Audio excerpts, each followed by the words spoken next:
As this panel is exiting the stage, we'll prepare for our second panel today, which will be a soybean panel.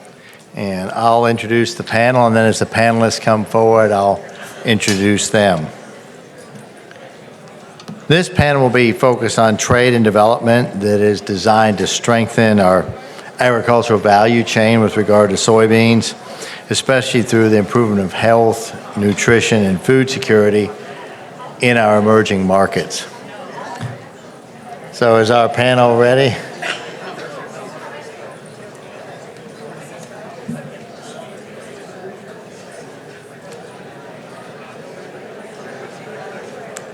Here they come. I will bring the panel forward and I will introduce them. This is a distinguished panel with varied backgrounds. First, Mr. Samuel Ntim, who is the founder and CEO of Yedent Agro Group. It's a group of companies that do agricultural processing, and they're headquartered in Ghana, West Africa. Next panelist is Liz Hare, who is Executive Director of the World Initiative for Soy and Human Health, and that's part of the American Soybean Association. Third, we have John Heisdorffer, a soybean producer from Kyoto, Iowa, and he is the chairman of the American Soybean Association. And next, Polly Ruhland, CEO of the United Soybean Board that works on behalf of US farmers and investors to advance agricultural sustainability through research, education, and promotion programs. Now, as distinguished as these panelists are, they do need a leader, and they have a great one in Kirk, Leeds, who is the CEO of the Iowa Soybean Association. He's done many great things. A couple of them I will mention. One is he helped lead efforts to establish the Soy Transportation Coalition to remove many of the obstacles for the US soybean industry related to trade or transportation. He also assisted in efforts to form the Iowa Biodiesel Board. Kirk, I turn it over to you. Thank you. Yeah. Thank you very much, Dr. Leeds. Great to see you again. Welcome back to Iowa. So great to have you here. Thanks, everybody, for joining us this afternoon here at the Borlaug Dialogue. We're very happy to be here with you. We've got a very impressive panel, after me anyway. You've got a very impressive panel here today, a good cross-section of the US soybean community and some of the leaders. These farmers and the farm organizations that are represented here have been playing a critical role in really working on this topic of peace through agriculture, as well as helping improve global food security around the world. I think it's really appropriate on this World Food Day that we're here at the Borlaug Dialogue talking about these issues. This is, again, I said, a distinguished panel, and they're going to bring you some experiences and perspectives on the work that's been going on for many, many years in the soybean industry.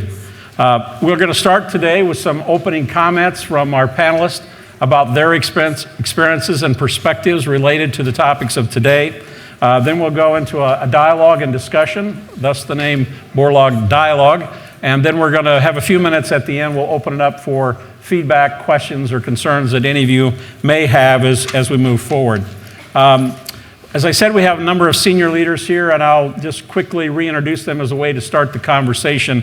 First of all, Polly Ruhland is here with us. Polly is the Chief Executive Officer of the United Soybean Board. It's the national checkoff board. She works in St. Louis. She comes to us for the last couple of years in this role, plus she brings significant background in the beef industry as well. So Polly, great to have you in Iowa, and glad to have you on this panel. On the far end is my friend John Heisdorffer. John is a soybean and corn farmer in Iowa. They also raise hogs, he and his family, in southeast Iowa. John is currently chairman of the board of the American Soybean Association, a former president of the American Soybean Association, and a former president of the Iowa Soybean Association. So we're going to be able to have one of our farmers share his perspectives on the things that he's experienced in his more than 20 years of leadership in the industry.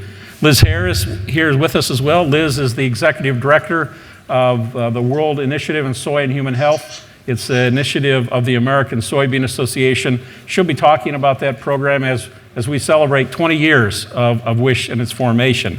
And our last panelist, the very distinguished Samuel Ntim, from Ghana. Yeah, he has been a partner with the WISH program for many years.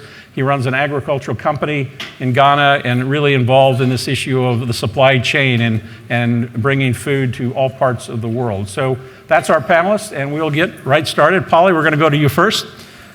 Based on your experience in the soybean industry and prior, give us a little idea from your perspective of the role that farmers have played in helping deal with peace through agriculture and certainly feeding a hungry world, both from your perspective today as USB, but your broader experiences you've had in our industry. So what's that role and how important has it been? I believe that U.S. farmers and U.S. soybean farmers as part of that group understand that feeding the world falls primarily on the farmer's shoulders. And we understand that feeding the world, especially with a growing population, involves a lot more than just producing more food. It's a complicated issue that involves not only producing more food through the use of technology, but also involves things like food distribution and other areas. But one thing that we probably haven't thought of, maybe when we think about feeding the world, is how do we efficiently feed the world with a quality food? And when I think about quality food and I think about the basis of a quality diet throughout the world, I think of protein. Because I believe that when we most efficiently feed the world, we feed them with high nutrient-dense food. Okay, so U.S. soybean farmers and U.S. farmers in general, be it beef farmers or pork farmers, chicken farmers, egg farmers, soybean farmers, believe that a protein-first approach to feeding the world is very important. So US Soy, for example, has thought about our role in feeding the world through production of soy, not only for human food, for human health through human food throughout all types of global markets, but also producing soy for animal feed, so that what happens is that when societies start with a certain level of protein, soybeans for example, and start to get more disposable income, we know that they move on the protein chain toward animal feed, animal food, and animal protein. So US Soy can play a role in not only human food in that area, but also feeding poultry for eggs, for those types of protein, and feeding pork and beef, for example, for expanding markets in animal proteins globally. So we believe that high quality food, nutrient-dense food, from the perspective of protein, is very important to our ideas about feeding the world. Very good, thank you. Let's go to John Heisdorffer again, farmer from Southeast Iowa. John, in your more than 20 years of leadership roles, both at the state and the national level, I know you've had the opportunity to join Liz, and we'll learn more about WISH here in a minute, but you've had an opportunity to experience firsthand the importance of protein, as Polly's indicated. But one of the things I wanted to ask you about is, I've had an opportunity, as you know, to work for soybean farmers for more than 30 years, and I've always been impressed about their commitment to feeding a hungry world. And I know sometimes the agriculture industry gets criticized for that as our mantra, but what I've found in my 30 years is folks like you, John, get up every morning, and that is an absolute commitment and what really gets you to go on days like today, which this year's been a little tough. By the way, I appreciate you getting off the combine to come in today. But John, your experiences and your perspectives as a farmer and the role you think farmers have and should play in this peace through agriculture and global food security. Well, thank you, and thanks for having me today. I look at it, this is my 48th harvest. I've put in 48 crops in my lifetime, and soy protein, soybeans have been a part of that every year since I started. It doesn't make any difference whether that protein is, first of all, we've got to make, as farmers, we have to make a living, and we have to feed our families. But from there, we feed all the families around the world, because all this protein that we have developed through either directly as soy being eaten or through livestock, hogs, beef, poultry, and aquaculture, fish, all of those things go to feed people. And we have farmers, which I represent over 350,000 soybean farmers in the US. In 1930, And I'm sure some of you know this facts, but in 1930, one farmer fed 4 other people. In 1970, one farmer fed 76 people. Moving ahead to 2012, with genetics and technology, a farmer fed 155 people. And taking that forward to 2019, I'm sure we're over 160 people that we feed, through what we do every day. Like I said, I've put a lot of crops in, and I get up every morning, and I have hogs, and so we feed that livestock. And I've been to several places with Wish, with Liz's former boss, I guess, Jim Hershey, and been to Guatemala and to Africa. And I seen, some of the schools there that fed a soy protein to their children at school, and maybe it was mixed with something else. I'm not sure, but it was the biggest nourishment for the day. And that gives me great pride that I can produce something here in Iowa that's used around the world. It's just so, as farmers, we're always family. It's always family. And so you look at the soy family, whether it's Iowa Soybean or American Soybean Association or United Soybean Export Council, and or USB, Polly. We all work trying to increase the amount of food that is in the world through soybeans. And you can just not understand how I feel if I can look at a bunch of children and think they're getting their one meal for the day because I'm doing what I'm doing back on my farm. Very good, thank you, John.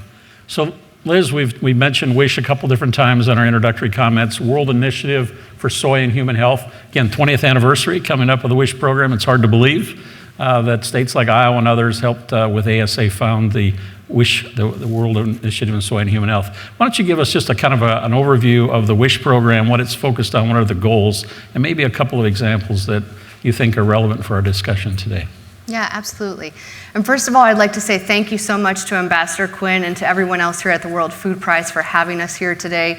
This is a real honor to be here and to be in this room with so many people who have dedicated their lives to agriculture and to the promotion of peace. So thank you very much for having us here.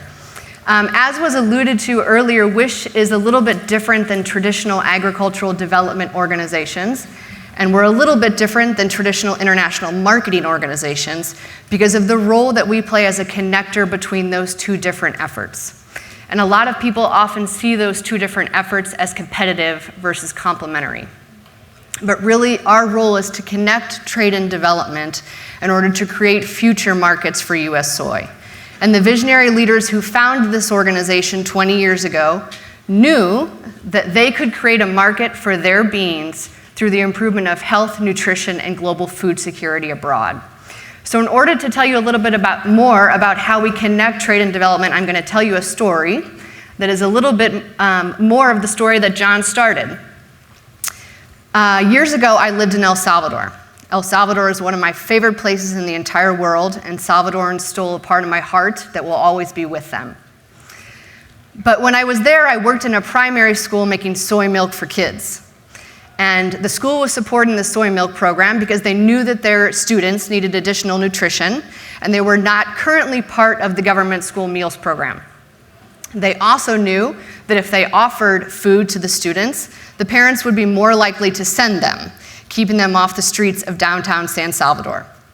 That daily glass of soy milk for those kids was a small portion of their daily caloric needs and their daily protein needs, but it was something. Fast forward 15 years later to a conference that WISH hosted last summer at Purdue University in collaboration with the US Department of Agriculture's Cochrane program. One of WISH's greatest strengths is our ability to facilitate strategic partnerships across the globe. And we work with what we often refer to as the three-legged stool. We seek entrepreneurs, innovators, leaders, and institutions from the public sector, the private sector, and from nonprofit organizations. And at this particular conference, we had a representative from El Salvador's Ministry of Education. We had a representative from a Central American food production company, and we had a representative from one of El Salvador's largest NGOs. At that conference, those people spent a week learning from key researchers and key professors. They worked hands-on in a food technology laboratory, learning how to create food products that could deliver to their population's growing needs. And they networked and liaised with leaders from across Central America and Africa. But most importantly, they built trust.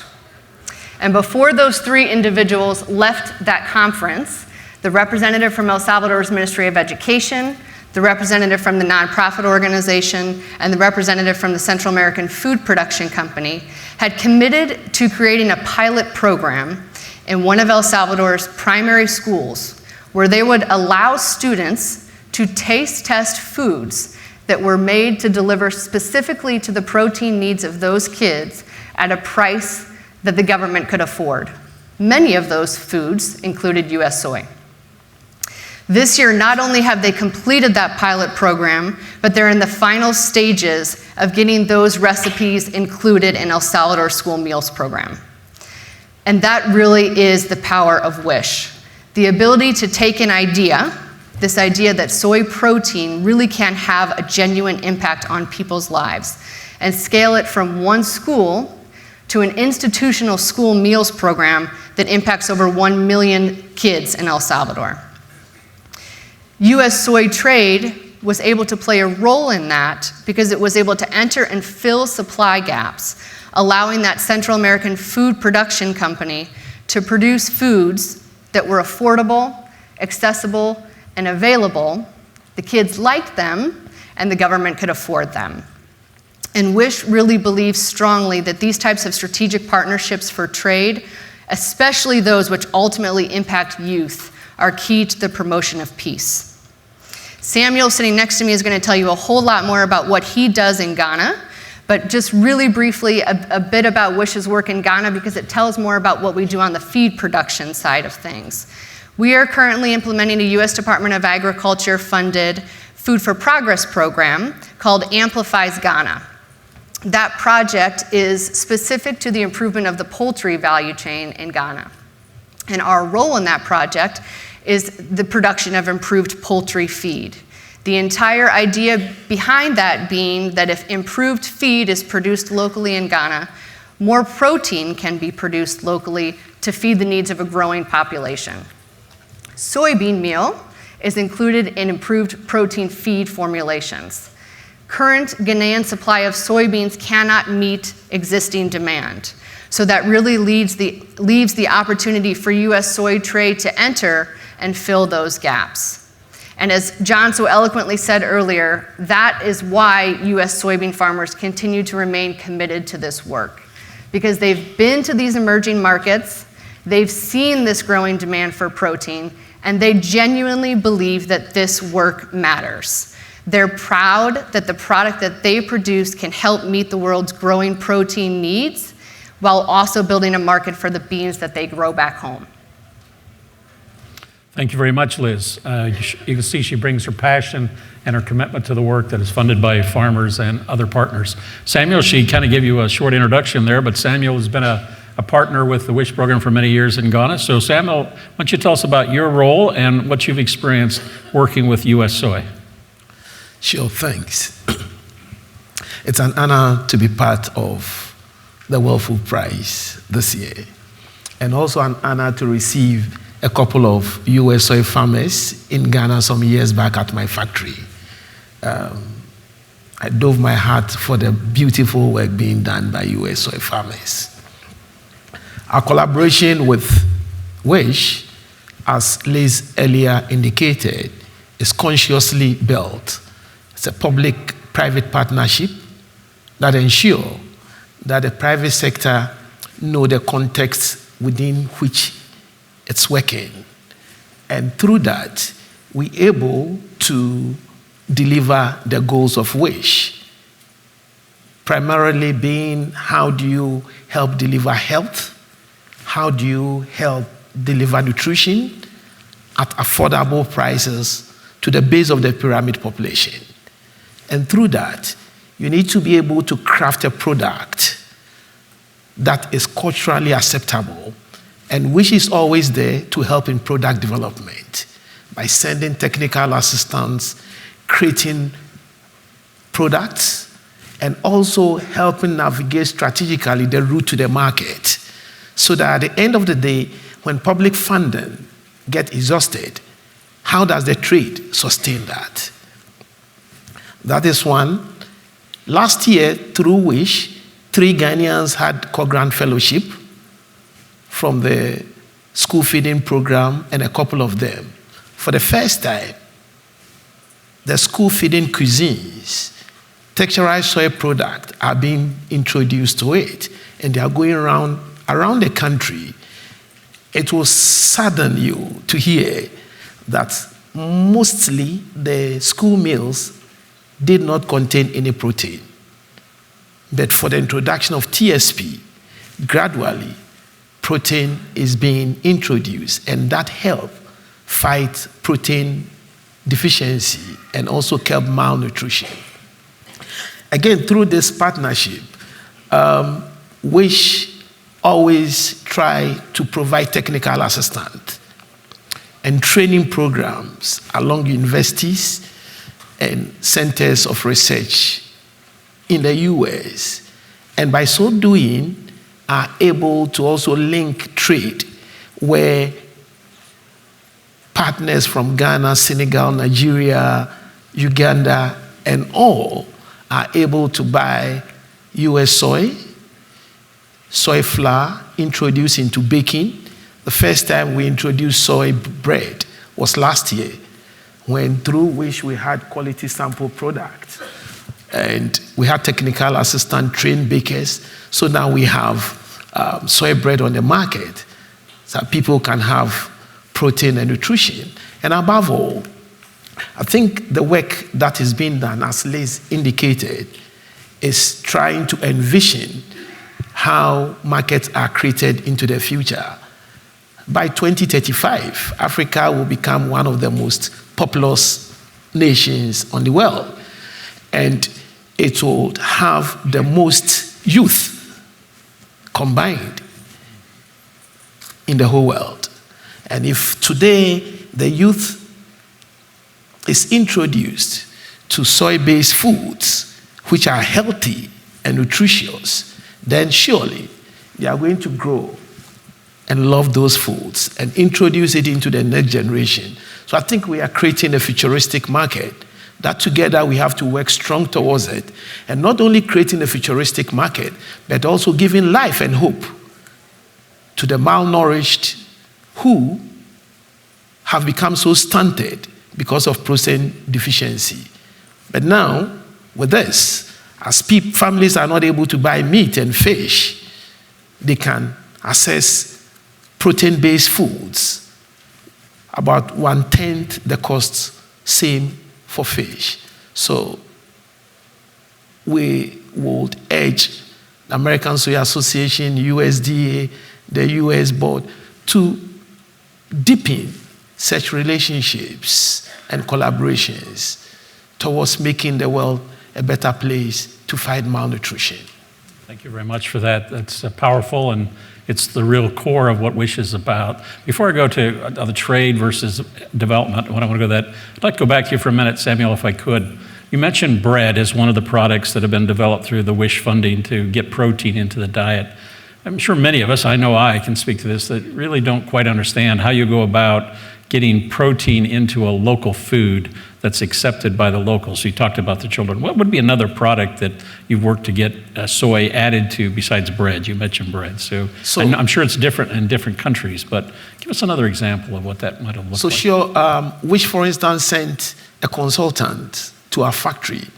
And through that, we've been able to develop corn soy flour mixed together, and sweet potato, orange flesh sweet potato flour blend together into pops, which are energy pops you can just take snack on the move, which are energy pops that you can just put in a cup, add water to it as cereals. Again, we shall send a technical assistant to help us develop texturized soy product locally made, so that if there are some imports that are not coming the way it ought to be. So together, we've been able to create 4 products. Corn soy bread. The consultant has also been able to help teach people how to introduce soy flour into sausage making to complement the meat extension process, TSP, and the pops. So and they are helping us with how do you promote this, how do you market this, the route to the market approach. So it's not just only product development. It's not only just leaving it to be purchased by the public space, but how do the project itself sustain itself beyond everything. Excellent.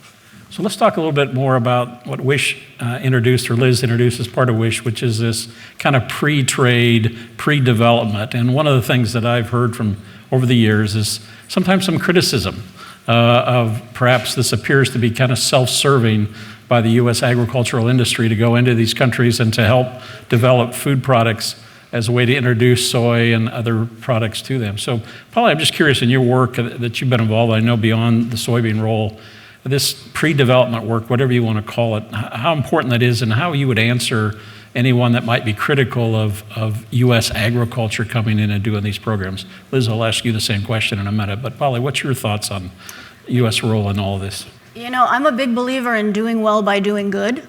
I don't believe that profitability and mission have to be the opposite thing, like some people do. And so I believe that when U.S. farmers take an interest in pre-development and infrastructure development and product development in countries that may not necessarily be our biggest market today, but in the future may be a bigger market, and we do it for humanitarian reasons, like WISH does, then we can do well by doing good. And I believe that U.S. farmers are very mission-driven as far as the world goes. John indicated that he gets up every day thinking about feeding the world. And I believe most of our farmers do that. And so when farmers go to work every day, they are driven by a mission. They're driven by the mission of quality food, and they're driven by the mission of economic, environmental, and social sustainability. And I will not leave economic sustainability out of the mission that farmers have for themselves and for the world. So I believe that when people insist on juxtaposing profit with humanitarian aid and or doing good for the world, that's a false juxtaposition, and that is not something that is good for solving world problems. We can do well by doing good, and farmers wake up every day thinking about that. Liz, I know this comes up with you as you're working with partners and go into some of these markets. You know, what is the US soy industry up to? So again, very similar to Polly, how do you answer that question and perhaps experiences you've had with that conversation? Yeah, I think a little bit of it, we are only in developing markets and emerging economies. In most of those, there is a significantly large growth in populations, and therefore a significant increase in demand for protein in those populations. And a lot of those countries are in a situation where they already cannot produce the levels of protein that their population needs. So we are working together with those partnerships that I mentioned to try to figure out a way, together with people. We really focus on this idea of with and not for. We're trying to figure out a way with people and partnerships in country to develop these types of products and develop things that are actually going to meet growing needs. So there are some countries that are interested, as Samuel mentioned, in soy foods.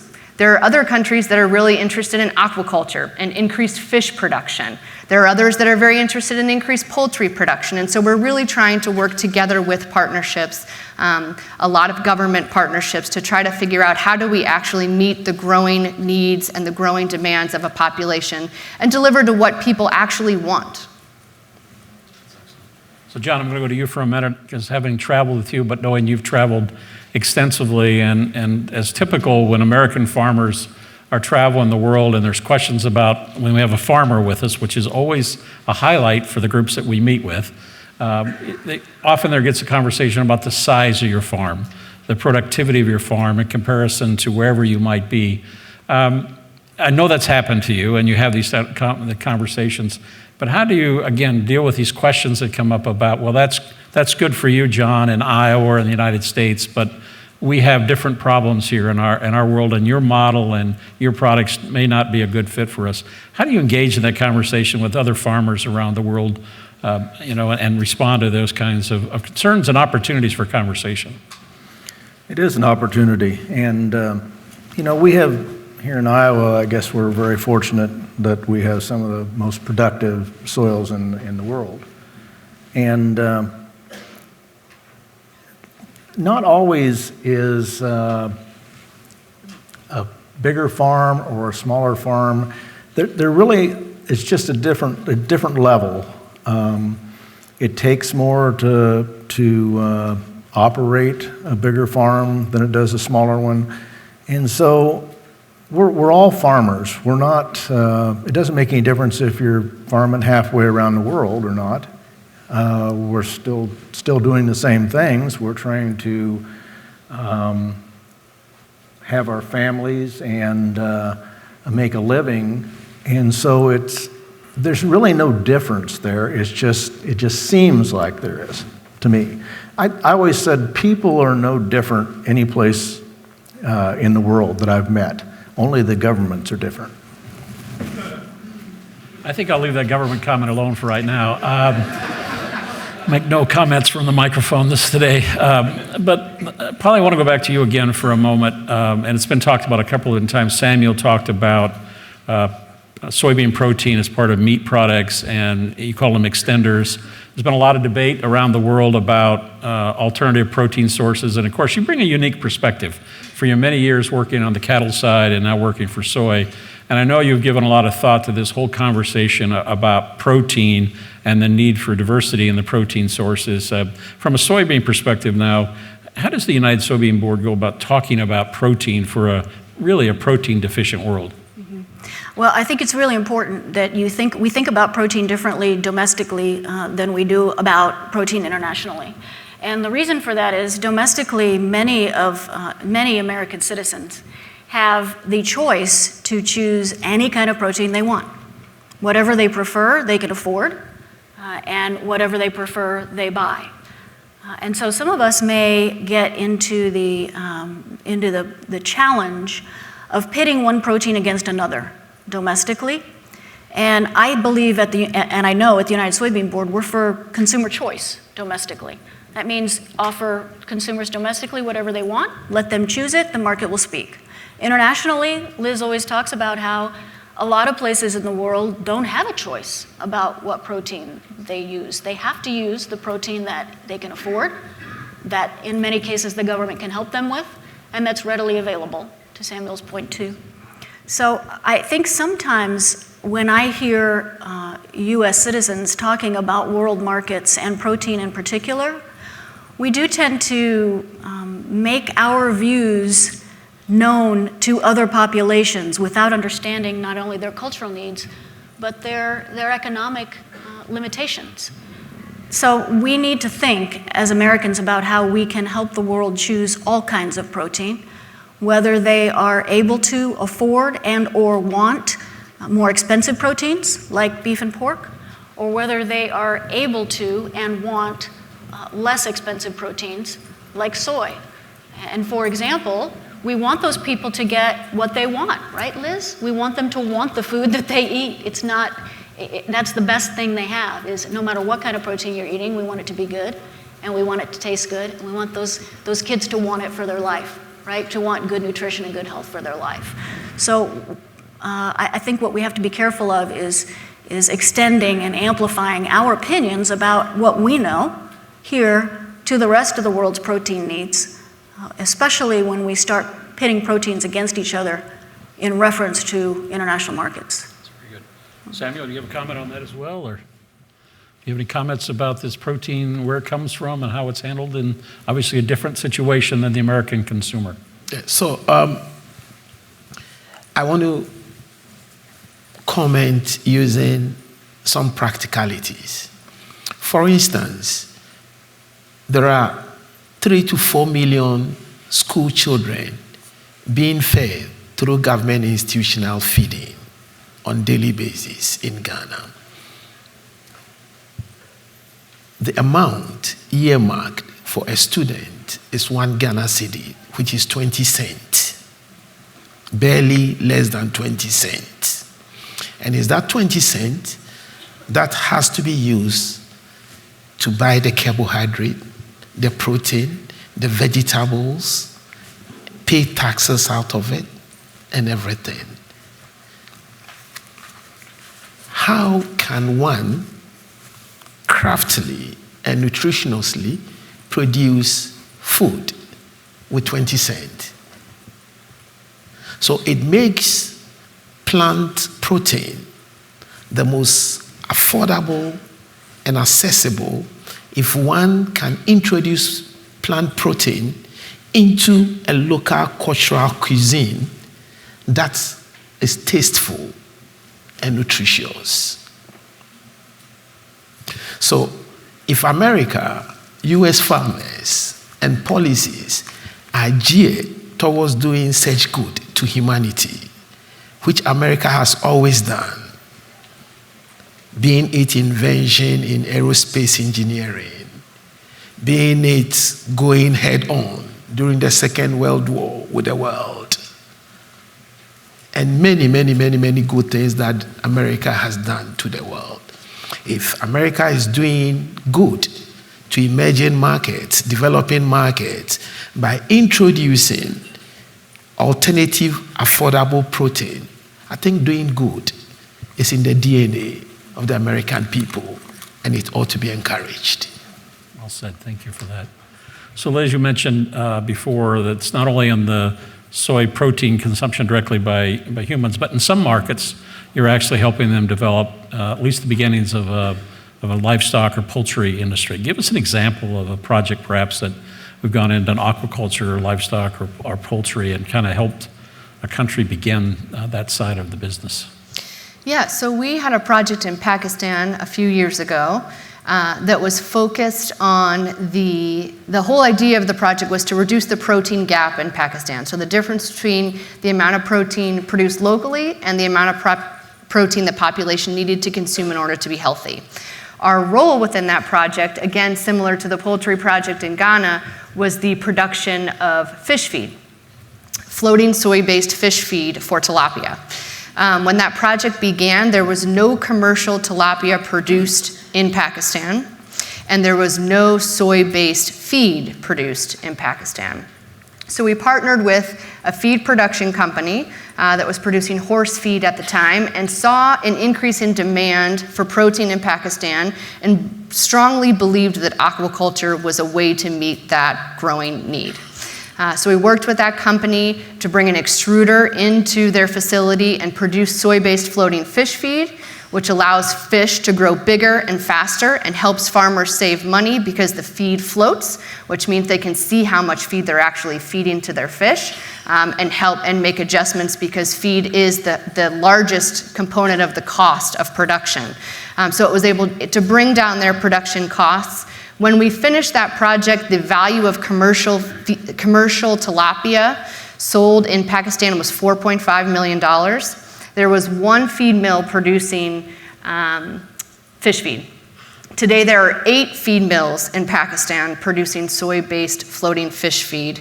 And as some of you may know, Pakistan is a significant market for US soy.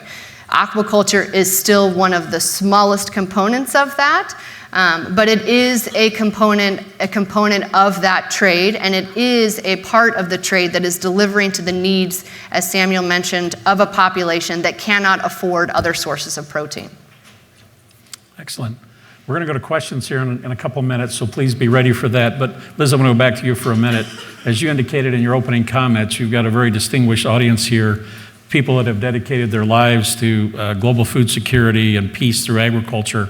I'm going to give you a little opportunity here. So from a wish perspective, what would you like from some of our, again, you don't know all the individuals, but there's an interesting group here that could be really great partners. What would you like to share about WISH and its needs moving forward with the distinguished group of folks we have in this room? I think what I would say is going back to the strategic partnerships, because I really do believe that that is one of our greatest strengths, and one of the greatest resources that US Soy can bring to the table is this ability to connect people across the globe. Because we do believe in so many different types of protein sources. We do believe in different ways to get food to people. And so we play a connecting role that I think a lot of other organizations don't play. And one of the biggest deals of that connecting role is this ability to connect development and trade, because the people in those two conversations often do not speak to one another, and definitely do not talk to one another about how they can collaborate. So I think coming together with ideas of how can we collaborate with one another to increase potential for trade, but to also increase global food security. And we don't have our own ideas. We do have some of our own ideas, but we're not shut down to the rest of everyone's ideas, and we really are interested in hearing from people about how can we make this work? How can we help increase food security around the world while continuing to create markets for US soybean farmers? That's excellent. We're ready for some questions, so if anybody has them, I guess there are microphones. You need to go to the microphone so we can hear you. There's microphones on both ends, so if you want to find that microphone, we'll be glad to take your question.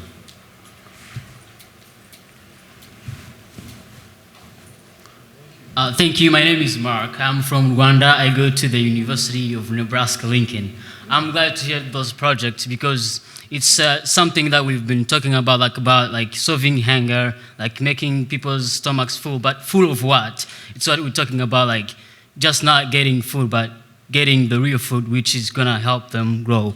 And so my question was about asking, we show on these programs, like the criteria that they base on choosing countries to work with.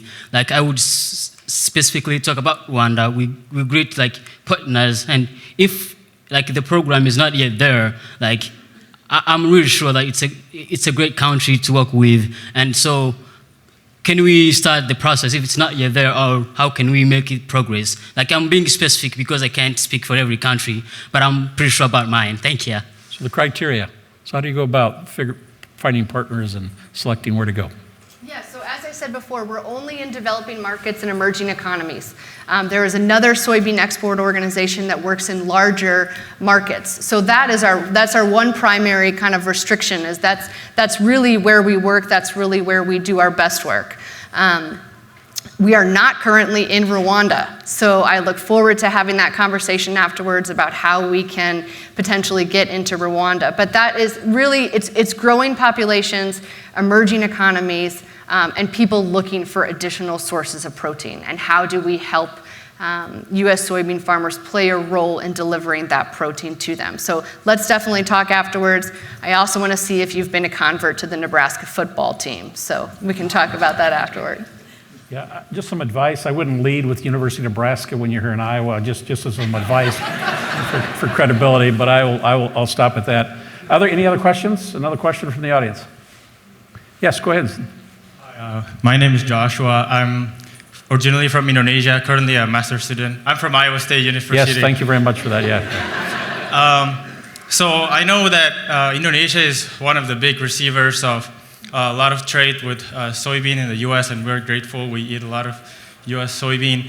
But one of the stories that I've heard sometimes is that we receive so much trade from the US soybean, but in a way that it's not very, some farmers probably are not happy with that in Indonesia because they don't grow soybean as well as in the US, and therefore they can't sell their soybeans as cheap as what the import soybean would be for them.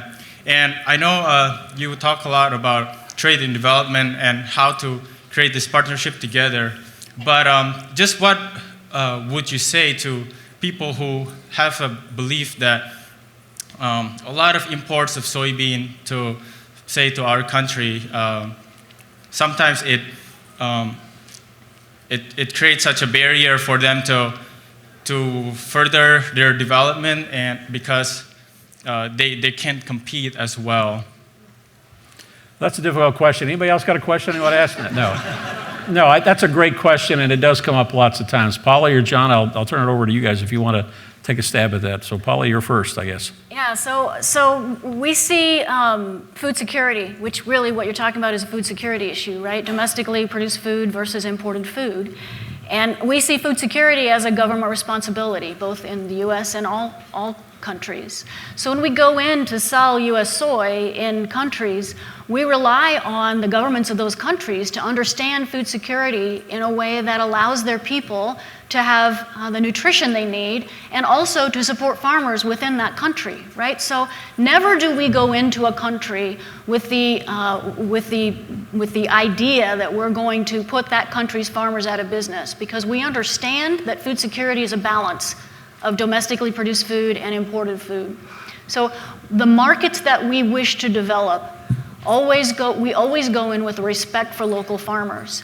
However, we also don't believe that is the U.S.'s job to develop and or execute food security strategies for the governments around the world. So we always respect whatever the food security responsibility and strategies are of those governments. We're farmers ourselves, so putting farmers out of business globally is not what our mission is. And so I would tell you that as farmers, and as farmers that want our government to make sure that our people are fed nutritiously and inexpensively, we respect other governments' ability to do that and to define their own food security in a way that makes them happy. So yes, we're looking for profit. Yes, we're looking for economic viability of US farmers, but it is not in our best interest to put a lot of domestic farmers out of business and unbalance a food security strategy of any government. That's fair. Someone else on the panel. Go ahead, John. Yeah, and I think I'm going to kind of maybe challenge you a little bit here, but it looks to me like most other governments will buy from their citizens first, and along with that, transportation in a home country is going to be next to nothing compared to getting a shipload of soybeans or soy meal from the U.S. So I don't know that there's that. I guess I don't see that challenge, but maybe I'm not at the right stage here to look at that. Samuel or Liz, you got a thought? So we are caught in the same web. An acre of soy plantation in Ghana delivers about half a ton in productivity. And during harvest, you have some quantity of soy. After 3-4 months, it's consumed and the prices begin to spiral. And when prices begin to escalate, what is the effect to the consumer? So that's where I think policy and consumer needs and all has to be taken into consideration.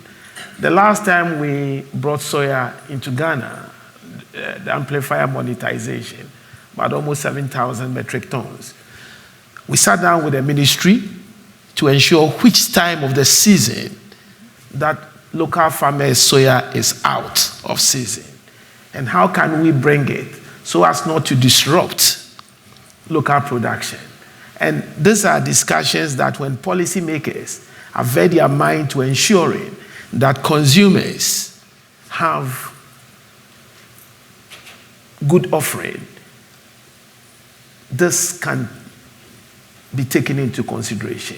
So there are a whole lot of policy thinking to go around this to satisfy both the farmer, satisfy the consumer, and even how the Soya Innovation Lab comes in to help develop improved hybrid seeds, harvesting, farming technologies, and all that.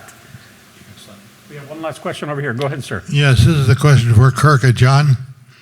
The article in the morning paper talking about renewable fuels. Would you give a comment about the government backing away from their promise? John, would you like to handle that one? Let me just say, again, for those of you who are not aware, there's a domestic dispute going on about small refinery exemptions and biofuels. And we issued a statement yesterday, we being the Iowa Soybean Association, expressing disappointment that the details that were released yesterday were not in alignment with what we had been told 2 weeks ago would be used to recapture some of those markets for biofuels. We're disappointed. We'll continue to work really hard trying to make sure in the rulemaking process that there is an improvement in some of that language. You know, basically, at the end of the day, we were told to trust the EPA in the United States. Again, this is a domestic issue, but EPA, as you know, the trust level of farmers toward the EPA right now is not, let's just say the bank's not overflowing with deposits. So we got a lot of work to do. I don't know, John, do you have something to add to that? Well, I think, you know, we've been encouraged to produce and make renewable energy and then giving waivers to the small refineries who really, most of them aren't very small. It's kind of like a slap in the face, I guess, for both ethanol and biodiesel producers. We're using up products that, with biodiesel anyway, that are thrown away every day. You know, used cooking oil and tallow and things like that that are not used for other things. So I think we're doing a real help to have these renewables, but yet, yeah, they're taking them away. So. I see we have someone at the microphone, but I need to cut it off, so we'll come see you afterwards. How's that? So I can see it on the signal here. I'm already over time, but thank you on behalf of the panel. Thank you, panelists, for participating. We do have a slide of contact information. There's our information if you want to follow up with any of the panelists. Again, thank you very much. And again, Dr. Leith, great to see you. And we'll go see you right now, sir. Thank you.